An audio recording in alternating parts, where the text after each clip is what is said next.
আসসালামু আলাইকুম রহমতুল্লাহি ওয়া বারাকাতুহু। প্রিয় শিক্ষার্থীবৃন্দু, আজকে আমি আলোচনা করতে যাচ্ছি ম্যানেজমেন্ট অ্যাকাউন্টিংয়ের একটি ইম্পর্টেন্ট অধ্যায় চ্যাপ্টার। সেটা হচ্ছে absorption costing and variable costing অথবা ডাইরেক্ট কস্টিং। এখানে অনেকে প্রশ্ন করতে পারেন অ্যাবজর্পশন কস্টিং অর্থ কী। অ্যাবজর্পশন শব্দের অর্থ হচ্ছে গ্রহণ বা গ্রহণ। যে কস্টিং সিস্টেমে আমরা ভেরিয়েবল এবং ফিক্সড কস্ট উভয়ই উৎপাদন ব্যয়ের মধ্যে অন্তর্ভুক্ত করে ইনকাম স্টেটমেন্ট তৈরি করি, সেটাকে আমরা অ্যাবজর্পশন কস্টিং বলতে পারি। ভেরিয়েবল কস্টিং সিস্টেমটা হচ্ছে যেখানে শুধুমাত্র উৎপাদনের ক্ষেত্রে ম্যানুফ্যাকচারিং কস্টে আমরা ভেরিয়েবল কস্টগুলো অন্তর্ভুক্ত করি, ফিক্সড কস্ট অন্তর্ভুক্ত করি না, ওইটাই হচ্ছে ভেরিয়েবল কস্টিং সিস্টেম। তো যাই হোক, আমরা অঙ্কে চলে যেতে পারি ইনশাল্লাহ। তো এখানে প্রশ্ন দেখতে পাচ্ছেন, সেটা হচ্ছে the following the data pertaining to April, অর্থাৎ এপ্রিল মাসের যে উপাত্তগুলো দেওয়া আছে সেটা হচ্ছে বিগিনিং ইনভেন্টরি দেওয়া আছে 0, বিগিনিং ইনভেন্টরি 0 দেওয়া আছে। এরপরে ইউনিটস সল্ট বিক্রি করা হয়েছে হচ্ছে 5000 ইউনিট, ইউনিটস প্রডিউসড 8000, অর্থাৎ 8000 ইউনিট উৎপাদন করা হয়েছে আর বিক্রি করা হয়েছে তা থেকে 5000 ইউনিট। এরপরে আসেন সেলস প্রাইস পার ইউনিট 24 টাকা। প্রত্যেকটা পণ্যের বিক্রয় মূল্য হচ্ছে 24 টাকা করে। Direct manufacturing cost per unit 10 টাকা। ফিক্সড ফ্যাক্টরি ওভারহেড টোটাল টাকা দেওয়া আছে হচ্ছে 28000 টাকা। Fixed factory overhead per unit, প্রত্যেক ইউনিটে আবার ফিক্সড ফ্যাক্টরি ওভারহেড দেওয়া আছে 3 টাকা 50 পয়সা করে। এরপরে কমার্শিয়াল এক্সপেন্স অল ফিক্সড বলে দিছে যে কমার্শিয়াল এক্সপেন্সটা পুরোটাই ফিক্সড এক্সপেন্স, সেটা হচ্ছে 10,000 টাকা। আচ্ছা, এবার আমরা প্রশ্নে আসতে পারি। প্রশ্নের রিকোয়ারমেন্ট বলছে prepare an income statement using variable or direct costing, মানে আপনি ভেরিয়েবল কস্টিংয়ে অথবা ডাইরেক্ট কস্টিংয়ে একটা ইনকাম স্টেটমেন্ট করবেন, একটা ইনকাম স্টেটমেন্ট তৈরি করবেন। ভেরিয়েবল কস্টিং অথবা ডাইরেক্ট কস্টিং ব্যবহার করে আপনি একটা ইনকাম স্টেটমেন্ট প্রস্তুত করবেন। আরেকটা প্রশ্ন বলা হয়েছে prepare an income statement using absorption costing, আপনি একটি অ্যাবজর্পশন কস্টিং ব্যবহারের মাধ্যমে অ্যাবজর্পশন কস্টিং ব্যবহার করে আপনি একটি ইনকাম স্টেটমেন্ট তৈরি করবেন। এছাড়াও আপনাকে বলা হয়েছে শো কম্পিউটেশন, গণনা করো, এক্সপ্লেইন দ্য ডিফারেন্স, অর্থাৎ in operating income between the two method, বলছে শো কম্পিউটেশন, গণনা দেখাও, এক্সপ্লেইন ব্যাখ্যা করে, the difference in operating income between two method, আপনাকে অপারেটিং ইনকামের পরিচালন যে ইনকাম, এই ইনকামের ডিফারেন্সটা দেখাতে বলছে বিটুইন দ্য টু মেথড, দুইটা পদ্ধতির মধ্যে অপারেটিং ইনকামের যে পার্থক্যটা সেটা আপনাকে গণনা করে দেখাতে বলছে ব্যাখ্যা সহ। আচ্ছা, আমরা এখন অ্যান্সারে যেতে পারি। সেটা হচ্ছে প্রথমেই আমার কাজটা হবে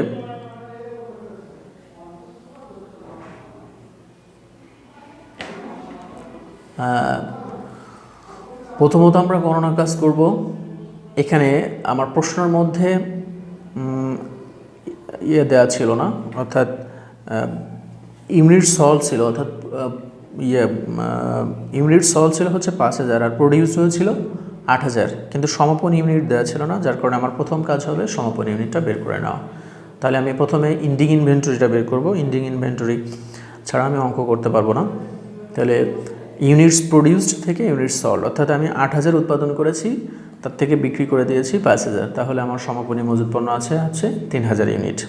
আচ্ছা, এরপরে আমি যদি অ্যাবজর্পশন কস্টিংয়ে যখন আমি অঙ্ক করব তখন আমার ম্যানুফ্যাকচারিং কস্টটা লাগবে, যার কারণে আমি আগেই বের করে নিয়েছি manufacturing cost per unit under absorption costing.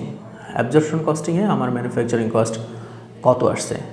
আচ্ছা, আমরা এখানে আরেকটু ব্যাখ্যা করতে পারি। সেটা হচ্ছে এই যে দেখেন direct manufacturing cost per unit এটা 10 টাকা, আমার এটা অঙ্কে দেওয়া ছিল ইউনিট প্রডিউসড, এখানে এই যে manufacturing cost, direct manufacturing cost per unit, direct manufacturing cost per unit 10 টাকা এটা দেওয়া ছিল, তো ওইটা আসবে। এবং আরেকটা তথ্য দেওয়া ছিল fixed manufacturing overhead, fixed factory overhead, যেটা fixed factory overhead per unit, এটা ছিল 3 টাকা 50 পয়সা। তো এই 3 টাকা 50 পয়সা যোগ করলে আসে হচ্ছে 13 টাকা 50 পয়সা। এখানে একটা জিনিস বলে রাখি, সেটা হচ্ছে অ্যাবজর্পশন কস্টিং আমরা যখন করব তখন ফ্যাক্টরি ওভারহেডের টাকা যদি পার ইউনিটে থাকে সেটা অবশ্যই পার ইউনিটে থাকলে ওটা নিব, আর না থাকলে পার ইউনিটে বের করে নিব, ক্যালকুলেশন করে নিয়ে এখানে দেখাবো অ্যাবজর্পশন কস্টিংয়ে। তাহলে ভেরিয়েবল কস্ট লাগছে 10 টাকা আর 3 টাকা 50 পয়সা, এই দুইটা তথ্যই শুধুমাত্র ম্যানুফ্যাকচারিং হলে আসবে। শুধুমাত্র খেয়াল করতে হবে সেটা ম্যানুফ্যাকচারিং কস্ট কিনা, ম্যানুফ্যাকচারিং কস্ট হলে আমাকে দিতে হবে। তো দুইটাই এখানে ম্যানুফ্যাকচারিং কস্ট, যার কারণে আমার 13 টাকা 50 পয়সা মোট ম্যানুফ্যাকচারিং কস্ট লাগছে। আচ্ছা, আর যদি অ্যাবজর্পশন কস্টিং সিস্টেমে এটা না হতো, অ্যাবজর্পশন কস্টিং না হলে ভেরিয়েবল কস্টিংয়ে যদি আমরা ইনকাম স্টেটমেন্ট করি তখন কিন্তু আর এই 3 টাকা 50 পয়সা আসবে না, তখন শুধুমাত্র 10 টাকা দিয়ে আমাকে অঙ্ক করতে হবে, ম্যানুফ্যাকচারিং কস্ট আমাকে 10 টাকা ধরে কাজ করতে হবে। বাট অ্যাবজর্পশন কস্টিং হলে তখন ভেরিয়েবল প্লাস ফিক্সড দুইটাই নিয়ে যে তথ্যটা হবে ম্যানুফ্যাকচারিং কস্ট, সেই ম্যানুফ্যাকচারিং কস্ট নিয়ে আমাকে অঙ্কের মধ্যে কাজ করতে হবে। এটা খুবই একটা গুরুত্বপূর্ণ জিনিস যে অ্যাবজর্পশন কস্টিংয়ে শুধুমাত্র আমার ফিক্সড কস্ট এবং ভেরিয়েবল কস্ট অবশ্যই ম্যানুফ্যাকচারিং কস্টের মধ্যে আসবে, কিন্তু ভেরিয়েবল কস্টিংয়ে শুধুমাত্র ম্যানুফ্যাকচারিং কস্টের ভিতরে বা প্রোডাক্ট কস্ট বলা হয়, উৎপাদন কস্ট, প্রত্যেক ইউনিটে উৎপাদন কস্ট বা প্রোডাকশন কস্ট, এক্ষেত্রে শুধুমাত্র ভেরিয়েবলটা আসবে, ফিক্সডটা আসবে না। আচ্ছা, যাই হোক আমরা পরে আগাই। তো এরপরে আমরা প্রথম রিকোয়ারমেন্টটা ছিল আমাকে income statement, prepare an income statement using variable or direct costing. এই সিস্টেমে আমাকে ইনকাম স্টেটমেন্ট করতে বলেছিল। তো আমরা প্রথমে income statement using direct costing approach মানে পদ্ধতি বা মেথড। আচ্ছা, আমরা এখন ডাইরেক্ট কস্টিং সিস্টেমে ইনকাম স্টেটমেন্ট করব। তো প্রথমে সেলস আমার অঙ্কে বলে দেওয়া ছিল যে 5000 সেলস ছিল 5000, উপরে দেখেন খেয়াল করেন, সেলস ছিল হচ্ছে সেলস ইউনিট 5000, সেলস ছিল 5000 ইউনিট। তো আমি এখন 5000 ইউনিট, আর সেলিং প্রাইস ছিল 24 টাকা করে, সেলিং প্রাইস ছিল 24 টাকা করে আমাকে দেওয়া ছিল, সেলিং প্রাইস পার ইউনিট 40 টাকা। তো এই জন্য আমি এখানে এটা নিয়েছি যে 5000 ইউনিট 24 টাকা করে 1,20,000 টাকা। আচ্ছা, এরপরে সেলসের থেকে এটা ভেরিয়েবল কস্টিং যেহেতু, তাহলে ভেরিয়েবল কস্টিংয়ের সিস্টেম অনুসারে যেতে হবে ইনকাম স্টেটমেন্টে, less variable cost of goods sold, এটা হেডলাইন করলাম, less variable cost of goods sold. Headline করে প্রথমে নিতে হবে বিগিনিং ইনভেন্টরি। তো আপনাদের স্মরণ আছে কি না, বিগিনিং ইনভেন্টরি আমার অঙ্কে কিন্তু 0 ছিল, একটু খেয়াল করতে পারেন, ওই যে প্রথম দিকে বিগিনিং ইনভেন্টরি 0 ছিল, বিগিনিং ইনভেন্টরি ছিল 0। আচ্ছা, তো এরপরে বিগিনিং ইনভেন্টরি 0, তাহলে এখানে আমি 0 অ্যাপ্লাই করলাম। এবার total variable cost of goods manufacture. তো আমার ভেরিয়েবল কস্টিং আমি একটু আগেই বলেছিলাম যে ভেরিয়েবল কস্টিংয়ে যখন অঙ্ক করব তখন প্রোডাকশন কস্ট নিব হচ্ছে 10 টাকা, তাহলে আমি এখানে 10 টাকা দিয়ে কাজ করব। তাহলে আমি উৎপাদন করেছি কত ইউনিট, উৎপাদন করেছি 8000 ইউনিট। প্রোডাকশন এখানে দেওয়া ছিল প্রডিউসড, এখানে বলা ছিল ইউনিটস প্রডিউসড হচ্ছে 8000, তাহলে এখন আমি 8000 দিয়ে অঙ্ক করব। Total variable cost of goods manufacture 8000 into টাকা 10, আচ্ছা তাহলে 80,000 টাকা আসে। তো বিগিনিং যেহেতু নাই, তো বিগিনিং 0, তো 80,000-এর সাথে 0 যোগ করলে 80,000-ই হবে। এরপরে এই ধাপটার নাম দেব হচ্ছে variable cost of goods available for sales, অর্থাৎ ভেরিয়েবল কস্ট অফ গুডস বিক্রিত পণ্যের যে পরিবর্তনশীল ব্যয় সেটা অ্যাভেলেবেল ফর সেল বিক্রয়যোগ্য, সেটা 80,000 টাকা। এর থেকে ইন্ডিংটা মাইনাস হবে, লেস ইন্ডিং ইনভেন্টরি। আমরা ক্যালকুলেশন করে নিয়েছিলাম প্রথমে, ইন্ডিং ইনভেন্টরি হচ্ছে 3000। আচ্ছা 3000 ইউনিট, আর অবশ্যই এখানে যত জায়গায় ইউনিট আছে তত জায়গাতে আমাদের 10 দিয়ে কাজ হবে, কেননা প্রোডাকশন কস্ট বা ইউনিট ম্যানুফ্যাকচারিং কস্ট হচ্ছে 10 টাকা, তাহলে 3000 ইউনিট 10 টাকা করে হয় 30,000 টাকা। তাহলে এটা লেস হবে, কারণ ইন্ডিংটা সবসময় লেস হয়। 85 থেকে 30 বাদ দিলে 80,000 থেকে যদি 30,000 টাকা বাদ দিই তাহলে 50,000 টাকা আসে। আচ্ছা, এরপরে আমাদের আরও তথ্য আছে। তো এবার একটু খেয়াল করেন, এখানে এরপরে আসবে হচ্ছে কন্ট্রিবিউশন মার্জিন, অর্থাৎ কন্ট্রিবিউশন মার্জিনটা কীভাবে বেরোবে? কন্ট্রিবিউশন মার্জিনটা বেরোবে এইভাবে যে আমার সেলস ছিল কত, 1,20,000, 1,20,000 থেকে 50,000 হচ্ছে আমার আসছে, 50,000 টাকা আমি এখানে বিয়োগ করে পেয়েছিলাম 50,000 টাকা। তাহলে 1,20,000 থেকে 50,000 টাকা মাইনাস হবে 50,000 টাকা, অর্থাৎ সেলস থেকে টোটাল ভেরিয়েবল কস্ট বা নিট ভেরিয়েবল কস্টটা যদি বাদ দিই তাহলে যেটা আসবে সেটার নাম হচ্ছে কন্ট্রিবিউশন মার্জিন। এটা হচ্ছে কন্ট্রিবিউশন মার্জিন। আচ্ছা, এই কন্ট্রিবিউশন মার্জিন থেকে লেস ফিক্সড এক্সপেন্স, যত ধরনের ফিক্সড এক্সপেন্স আছে ম্যানুফ্যাকচারিং সহ অন্যান্য যত, সোজা কথা এখানে যত অঙ্কের মধ্যে যত ফিক্সড কস্ট আছে, ফিক্সড কস্টগুলো এখানে লেস হয়ে যাবে। এটা আমরা হেডলাইন করব লেস ফিক্সড কস্ট। তাহলে একটা জিনিস, প্রথমত আমরা ফিক্সড কস্টকে কিন্তু ম্যানুফ্যাকচারিং কস্ট যখন বের করেছি পার ইউনিট, প্রত্যেক ইউনিটে উৎপাদন কস্ট যখন বের করেছি প্রথমে, তখন কিন্তু উৎপাদন কস্টের মধ্যে নেয়নি ম্যানুফ্যাকচারিং কস্ট। যখন আমরা পার ইউনিটে বের করেছি তখন আমরা নিব না ফিক্সড কস্টটা, কিন্তু লাস্টে যে যত ফিক্সড কস্ট থাকবে সেটা লেস হয়ে যাবে। এটাই হচ্ছে ভেরিয়েবল কস্টিং সিস্টেমের নিয়ম।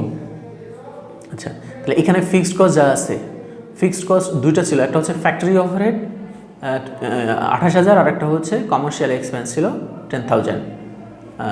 আপনি এটা দেখতে পারেন চাইলে, আমাদের প্রশ্নের মধ্যে এই দুইটাই শুধু ছিল। এই যে দেখেন, একটু খেয়াল করেন, কমার্শিয়াল এক্সপেন্স ছিল 10,000 আর হচ্ছে ফিক্সড ফ্যাক্টরি ওভারহেড ছিল এই যে 28,000 টাকা ফিক্সড ফ্যাক্টরি। একটা হচ্ছে পার ইউনিটে ছিল আর একটা হচ্ছে 28,000 টাকা ছিল। পার ইউনিটেরটা এটা শুধু অ্যাবজর্পশন কস্টিংয়ে আমার প্রোডাকশন কস্ট কত সেটা বের করার জন্য আমি নিব 3 টাকা 50 পয়সা। বাট এই 28,000 যেটা টোটাল ফিক্সড কস্ট, এটা আমার এখন নিতে হবে নিচে, যে এটা বিয়োগ করে দিতে হবে। তাহলে আমরা এখানে দেখেন 28 আর 10 হচ্ছে 38,000 টাকা। 38,000 টাকা, তো পূর্বে আমার কন্ট্রিবিউশন মার্জিন ছিল 70,000, 70,000 থেকে যদি 38,000 মাইনাস করি তাহলে থাকে হচ্ছে 32,000। এটাই হচ্ছে অপারেটিং ইনকাম। অপারেটিং ইনকাম হচ্ছে 32,000। আচ্ছা, এরপরে আমরা আরেকটা সিস্টেমে যাই, সেটা হচ্ছে 2 নম্বর requirement, income statement using absorption costing approach বা পদ্ধতি, অর্থাৎ অ্যাবজর্পশন কস্টিং গ্রোশন ব্যয় পদ্ধতি। গ্রোশন ব্যয় পদ্ধতি ব্যবহার করে আমাকে একটা ইনকাম স্টেটমেন্ট করতে হবে। তো এখানে দেখেন, এখানে ভেরিয়েবল কস্টিংয়ের থেকে একটু সিস্টেমটা হালকা একটু চেঞ্জ, সেটা করলেই বুঝতে পারবেন। আমরা যদি অঙ্কটা সামনের দিকে আগাই, সেলস আছে, সেলস কিন্তু 5,000 ছিল, 5,000 ইউনিট 24 টাকা করে, 1,20,000 টাকা। এরপরে লিখব কস্ট অফ গুডস সোল্ড। তাহলে আমার ভেরিয়েবল কস্টিংয়ের সাথে অ্যাবজর্পশন কস্টিংয়ের ডিফারেন্সটা কোথায়? আমরা কিন্তু এর পূর্বে যখন লিখেছিলাম, একটু খেয়াল করেন, যখন আমরা এর পূর্বে লিখেছিলাম তখন লিখেছিলাম less variable cost of goods sold, less variable cost of goods sold. But এখন কিন্তু আমরা লিখতেছি যে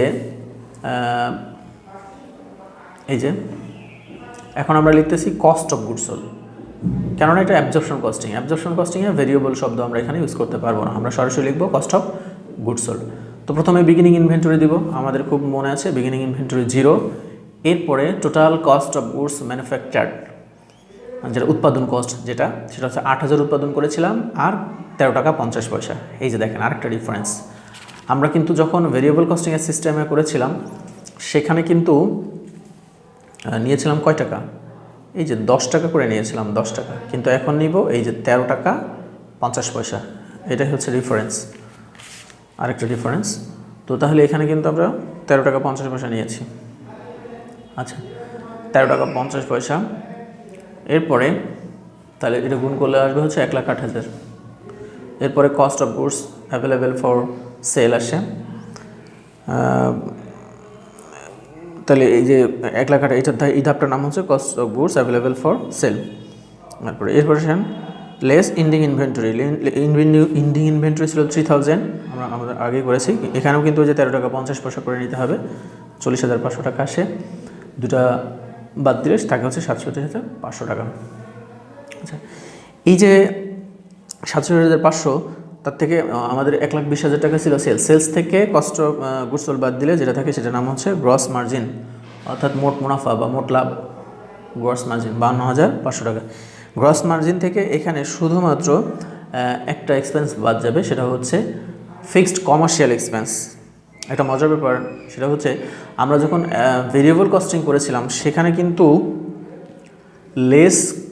লেস ফিক্সড এক্সপেন্স, যত ফিক্সড এক্সপেন্স ছিল এখানে নিয়ে আসছিলাম। আর এখন কিন্তু আমরা লিখতেছি যে লেস ফিক্সড কমার্শিয়াল এক্সপেন্স। তার মানে এই যে এখানে কিন্তু ফিক্সড ফ্যাক্টরি ওভারহেড দেখাইছিলাম 28,000, আর একটা হচ্ছে কমার্শিয়াল এক্সপেন্স দেখাইছিলাম 10,000। এখন এই 28,000 টাকা কিন্তু আর এখানে আসবে না, এখানে শুধুমাত্র কমার্শিয়াল এক্সপেন্সটা আসবে। হ্যাঁ, কেন আসবে না? কারণ এই 28,000 টাকার যে তথ্যটা সেটা কিন্তু আমরা এই যে এইখানে দেখাই দিয়েছি, 13 টাকা 50 পয়সার মধ্যে আছে। 13 টাকা 50 পয়সার মধ্যে 3 টাকা 50 পয়সা, 3 টাকা 50 পয়সা আমার ফিক্সড ফ্যাক্টরি ওভারহেড চলে গেছে। 3 টাকা 50 পয়সা ফিক্সড ফ্যাক্টরি ওভারহেড এর মধ্যে অন্তর্ভুক্ত করা হয়ে গেছে, যার কারণে এখানে আর দেখেন কাজ করা হবে না। এখানে আর ফিক্সড ফ্যাক্টরি ওভারহেড আসবে না, জাস্ট কমার্শিয়াল এক্সপেন্সটা আসবে। কমার্শিয়াল এক্সপেন্স ওখানে 10,000 দেখাইছিলাম, এখানেও কমার্শিয়াল এক্সপেন্স 10,000, এই যে 10,000। আচ্ছা, এখন 52,500 থেকে 10,000 যদি লেস করি তাহলে থাকে 42,500 টাকা। তাই অপারেটিং ইনকাম হচ্ছে 42,500 টাকা। এই হচ্ছে আমাদের অ্যাবজর্পশন কস্টিং সিস্টেমের আর হচ্ছে ভেরিয়েবল কস্টিংয়ের যে ইনকাম স্টেটমেন্ট। আচ্ছা, আমাদের প্রশ্নে আরেকটা তথ্য বলেছিল, সেটা হচ্ছে রিকনসিলেশন স্টেটমেন্ট। আমাদের 3 নম্বর প্রশ্নে আরেকটা তথ্য ছিল, এই যে একটু খেয়াল করতে পারেন, এখানে বলে দিয়েছিল show competition explaining the difference of operating income between the two method. দুইটা মেথডেই অপারেটিং ইনকামের মধ্যে যে ডিফারেন্সটা সেটা আমার কাছে বের করতে বলেছিল, যেটাকে আসলে রিকনসিলেশন স্টেটমেন্ট বলা হয়। আচ্ছা, তাহলে এখানে আমরা সেটা কীভাবে উপস্থাপন করতে পারি? উপরে লিখলাম statement showing the difference in operating income between direct and absorption costing, অর্থাৎ ডাইরেক্ট কস্টিং এবং অ্যাবজর্পশন কস্টিংয়ের মধ্যে নেট ইনকামের বা অপারেটিং ইনকামের যে ডিফারেন্স সেটা আমরা এখানে আলোচনা করব। আচ্ছা, তাহলে operating income as per absorption costing. আচ্ছা, মজার ব্যাপার হচ্ছে অল টাইম যখন আমাকে এই যে ডিফারেন্স করতে হবে, সবসময় অ্যাবজর্পশন কস্টিংয়ের নেট ইনকামটা পূর্বে লিখতে হবে, আগে লিখতে হবে। কারণ অ্যাবজর্পশন কস্টিংয়ে সবসময় যে নেট ইনকামটা সেটা সবসময় বেশি হয়। ভেরিয়েবল কস্টিং থেকে অ্যাবজর্পশন কস্টিং সিস্টেমে নেট ইনকামটা সবসময়ই বেশি হয়। আচ্ছা, তো যার কারণে আমরা প্রথমেই লিখলাম 42,500 টাকা, যে বের করেছিলাম একটু আগে, স্মরণ আছে, 42,500 টাকা বসালাম। এরপরে operating income under variable costing 30,000, এই যে বের করেছিলাম কিন্তু পূর্বে, একটু খেয়াল করেন, এই যে আমরা এখানে 32,000 টাকা বের করছিলাম, নেট অপারেটিং ইনকাম 32,000 টাকা বের করছিলাম। আচ্ছা, এরপরে 30,000, এরপরে আসেন, তাহলে 42,000 থেকে 32,500 বাদ দিলে 10,500। এই সোজাসুজি লিখতে হবে ডিফারেন্স টু বি এক্সপ্লেইনড, কথাটা একটু স্মরণ রাখতে হবে, ডিফারেন্স টু বি এক্সপ্লেইনড, অর্থাৎ পার্থক্যটা টু বি করতে হবে, ব্যাখ্যা করতে হবে, এক্সপ্লেইন ব্যাখ্যা করতে হবে, পার্থক্যটুকু ব্যাখ্যা করতে হবে। আচ্ছা, নিচে এসে ending inventory under absorption costing, অর্থাৎ অ্যাবজর্পশন কস্টিং সিস্টেম অনুসারে ইন্ডিং ইনভেন্টরিটা কত টাকা। তাহলে অ্যাবজর্পশন কস্টিং অনুসারে ইন্ডিং ইনভেন্টরি দেখেন, একটু খেয়াল করেন, ইন্ডিং ইনভেন্টরি টাকা ছিল 40,500 টাকা, এই যে 40,500 টাকা। তাহলে এখানে আমরা 40,500 টাকা দেখাবো, 40,500। আর ending inventory under variable costing, variable কস্টিংয়ে ইন্ডিং ইনভেন্টরি কত ছিল সেটা আমরা এখানে দেখতে পারি একটু, সেটা হচ্ছে এই যে 30,000 টাকা ছিল, ইন্ডিং ইনভেন্টরি 30,000 টাকা ছিল, 30,000 টাকা। আচ্ছা, এখন তাহলে এই যে 40,500 থেকে 30,500 বাদ দিলে 10,500, হ্যাঁ, তাহলে আমার হচ্ছে এটাতে 10,500, এটাতেও 10,500। এটাই মূলত ডিফারেন্স এক্সপ্লেইন করা, ব্যাখ্যা করা আর কি, বা এটাকে বলা হয় রিকনসিলেশন স্টেটমেন্ট, সমন্বয় সাধন। তাহলে 10,500 10,500 এই হচ্ছে আমাদের আজকের আলোচনা বিষয় ছিল, যেটা চেষ্টা করেছি যতটুকু ইনশাল্লাহ। ওকে, আসসালামু আলাইকুম রহমতুল্লাহি ওয়া বারাকাতুহু।